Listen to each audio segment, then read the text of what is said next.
Okay, here we go again. That looks good.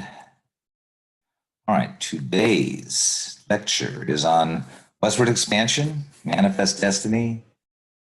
And we will,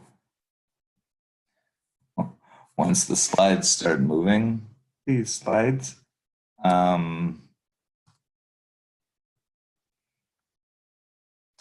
we will, I hope, be able to be talking about just a few slides here. This is a relatively short one, but there we go. There's our first slide, which will take a little bit of time, and the second slide, which will also take a little bit of time. I'm guessing this is going to be something close to 25 minutes or so. What are some of the implications of adopting an imperial mission while continuing to honor Republican values? Stephen Hahn wrote a fabulous book a few years ago on the juxtaposition and the interesting dual nature of American identity as we move from an anti-colonial origin as a nation into becoming an imperial nation, and what happens to Republican institutions and values as that imperial project takes over. And a lot of that is wrapped up in this term of manifest destiny, which is a term specific to the 1840s and the expansion spirit of that time, but it certainly was present long before then in the settlement of English people from the very beginning. There was an expansive assumption kind of behind their colonial charters, giving them, in some cases, sea to sea claims over the North American continent. And of course, it doesn't stop in the 1840s and the Mexican cession.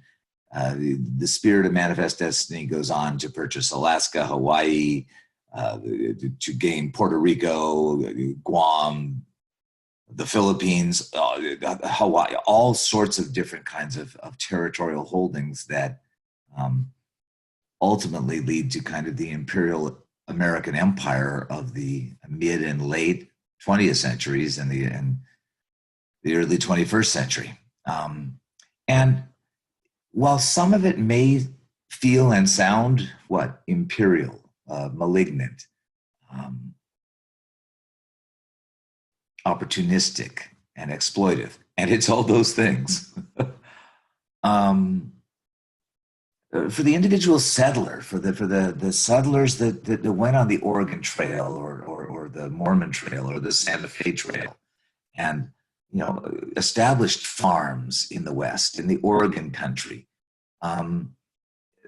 There's a wonderful line from the Ken Burns, Rick Burns series, The West, where an historian more or less observes that the country didn't send those people out to the Oregon country. They went themselves, and by going out there and in the numbers that Americans went out to these relatively uninhabited, and of course that's crazy given the Native American presence that's there, but in the absence of in the vacuum of kind of a European colonial power in the West, American people just kind of moved into that vacuum, and by going there, they brought the country with them. The line is that the country didn't send them out to become America. They brought America with them, and by doing that, kind of organically kind of made the West American. All right, that's, I think, a pretty positive spin on what a whole bunch of other people might characterize as a inhumane power grab. But manifest destiny as a political slogan, which we associate with the candidacy of James Polk for president in 1844, because a Democratic newspaper editor put it in his paper and said it's the manifest destiny of the United States to spread from sea to sea, to overspread this continent, to bring with our expansion the blessings of liberty and freedom and capitalism and democracy and an incredibly dynamic social and economic system and Christianity to places of the world where it wasn't in place before. And that's a good thing. That is a kind of, it's impossible for someone in the 1840s to think about that as not a good thing on the planet. Okay, it's not impossible. It's just unlikely in America. And so it's a very popular notion. Why shouldn't we take California? There's a lot of racism involved in this, a lot of Anglo superiority over Mexicans who were at that point in charge of California and had been since 1821 or so. But yeah, the cocksure notion that what we're doing is spreading the right thing and that it's manifest as the will of God. This is obviously what it's clear. That's what manifest means. It's evident that this is God's plan, is for America to expand. And that's kind of what is behind all of this expansion.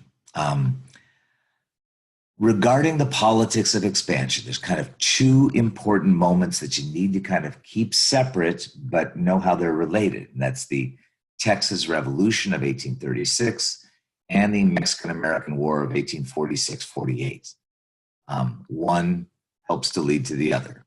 But it's enough to say about the Texas Revolution that in this northeastern province of Mexico,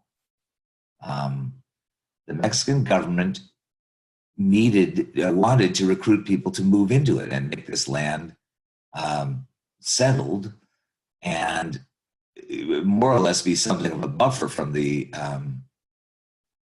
raids of the Comanches, who controlled a huge swath of land in this northern part of Mexico. And the Mexican government made an agreement with the Austin family, Moses and Stephen Austin, to sell land to Americans, basically at almost for free, to settle this part of Texas, which happens to be the same kind of Gulf Coast land on which Americans had already been growing cotton in Alabama, Mississippi, Louisiana for the previous 20 years or so. So here's more cheap land available for American settlement. And sure enough, most of the people that moved into Texas at that point were Southern American Protestants. Mexico's Catholic. The South in the United States is Protestant, and they moved in with their slaves. And Mexico had abolished slavery formally, technically, legally. And so the Americans knew they were breaking the law by doing that, but the numbers were there, and so they did it anyway. Within 10 years, the number of Americans in this part of the world was greater than the number of Tejanos, the native Mexican population here, and these Americans moved to be annexed by the United States. To break away from Mexico and become part of the United States. And so they revolted in 1836, led by Sam Houston. The Texans fought the Mexican army under General Santa Anna, who was also the dictator president at the time. And at first, things went badly for the Texans. They were wiped out at Goliad and at the Alamo in San Antonio.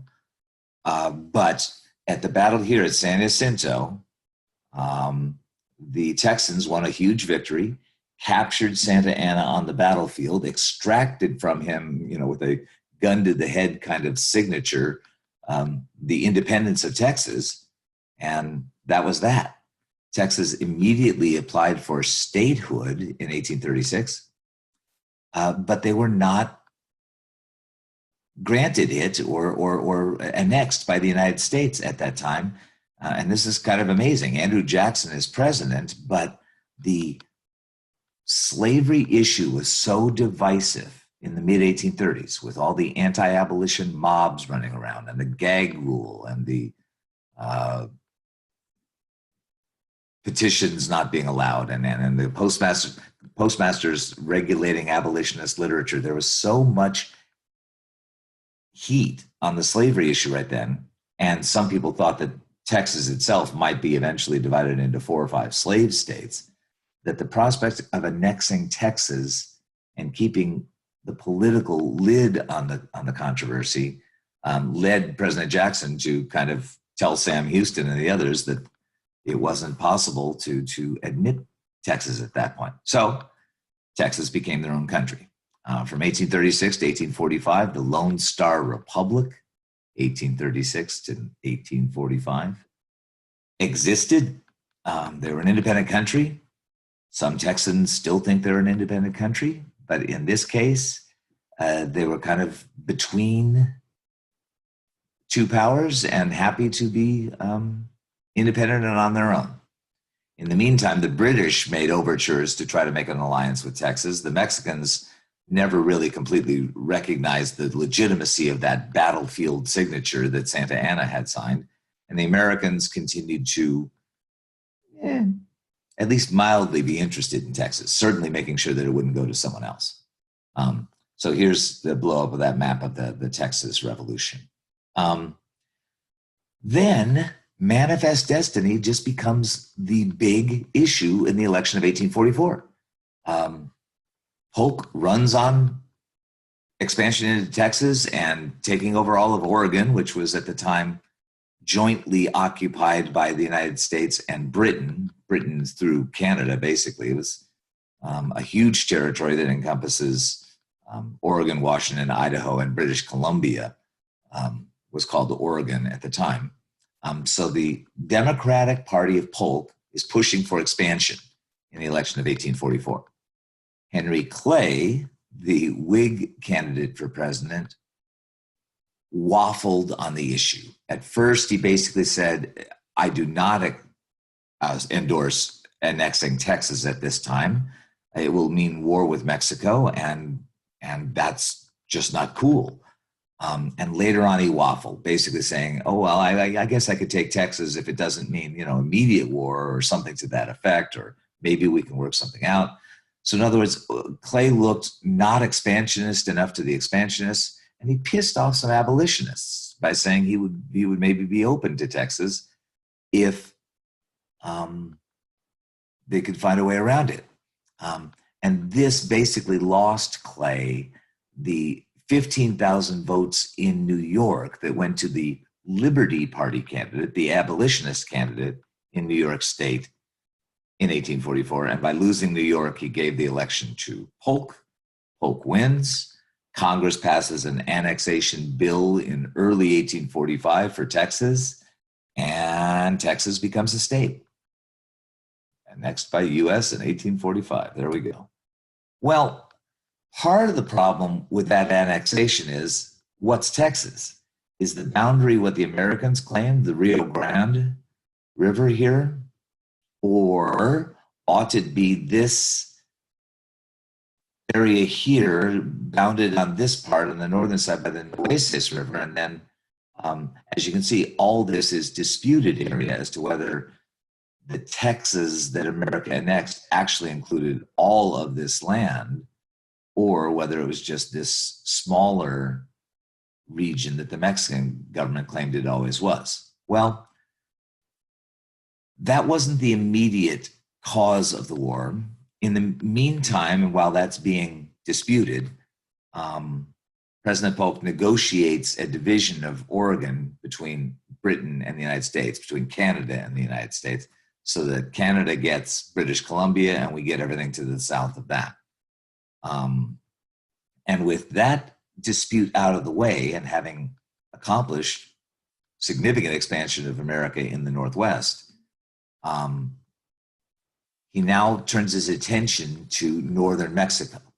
And what Polk wants, what he sends a negotiator down to Mexico City to get,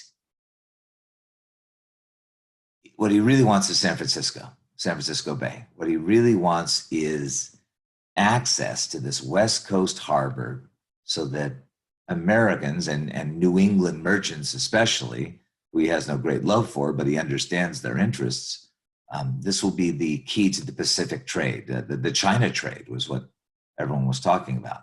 So he's looking to purchase San Francisco Bay, as much of California or as much of Mexico as they will sell to us in the year after the successful negotiation of Oregon and the annexation of Texas. Mexico, on their side of the negotiations, said, no, we don't want to sell you our country. And their thing stood for a long time, for many months. And Polk put together a war message to Congress. He maneuvered to try to put the United States in a position where we could declare war on Mexico. And then he came up with a smart strategy, short term, to send General Taylor into this disputed territory with American troops. They actually got down here to the Rio Grande right here and were fired upon by Mexican soldiers who still considered this area part of Mexico. So Polk changed his war message that he already had drafted to Congress, asking for war with Mexico, to claim that American soil had now been shed on American blood had been shed on American soil. And with that as a basis, the Democrats in Congress voted in favor of war with Mexico. The Whigs in Congress mostly voted against it, but then they voted the money to fight the war after they had lost that battle, not wanting to appear unpatriotic or not supportive of the troops. So the Mexican-American War began in 1846. And yes, they followed up here General Taylor's troops with battles here at Monterrey and the Buena Vista in northern Mexico. Bloody, large battles with kind of close military results, but in both cases, American armaments made a difference and won the battles. Meanwhile, General Kearny was sent to take Santa Fe, which was weakly defended by the Mexicans, and he was able to take that. And then he marched all across Arizona here to San Diego and fought the Battle of San Pasqual here and took Southern California for the Americans, and claimed all this from New Mexico to California. Meanwhile, the American fleet under General Sloat sailed into Monterey Bay, landed at Monterey, and claimed California for the United States. Raised the American flag, the Stars and Stripes there at the Presidio at Fisherman's Wharf there in Monterey. That's the first time where that flag was raised in California in history. At the same time, American settlers who were already living in California under John Fremont participated in the Bear Flag Revolt centered in Sonoma, declaring California independent of Mexico at the same time that the U.S. Navy was declaring California part of the United States. So eventually those two revolutions will come together, or those two military campaigns. I don't think I have a good map. I don't have a good map. Sorry. South of here is where the final push to Mexico City took place. General Winfield Scott was given command of the army to go from Veracruz to Mexico City on the same route and road that Cortez took in 1519. And it was a long campaign. It was, again, a very close call. A lot of the battles on the way to Mexico City were not a given that the Americans would win, but they did, and they took over. They dislodged the Mexican government and took over power in Mexico City and occupied Mexico City for about 8 months. And effectively, that was kind of the end of the military side of the war. What the Americans did in Mexico City was then negotiate terms of a peace treaty, the Treaty of Guadalupe Hidalgo that eventually emerged 8 months later, was a harsh peace dictated by the United States. And the reason it took so long was that no Mexican government would sign it. They finally had, I think about 5 different governments came and went, and finally they found a faction that would sign the treaty in order to get the Americans to leave Mexico City, knowing that they were going to be having to lose a great deal of their territory, about 40% of their territory, as it turned out. And the Americans did pay the Mexicans $15 million to make it look to the world like we bought it. We did, technically, but President Polk, when he heard about the treaty and the fact that it gave us 40% of Mexico,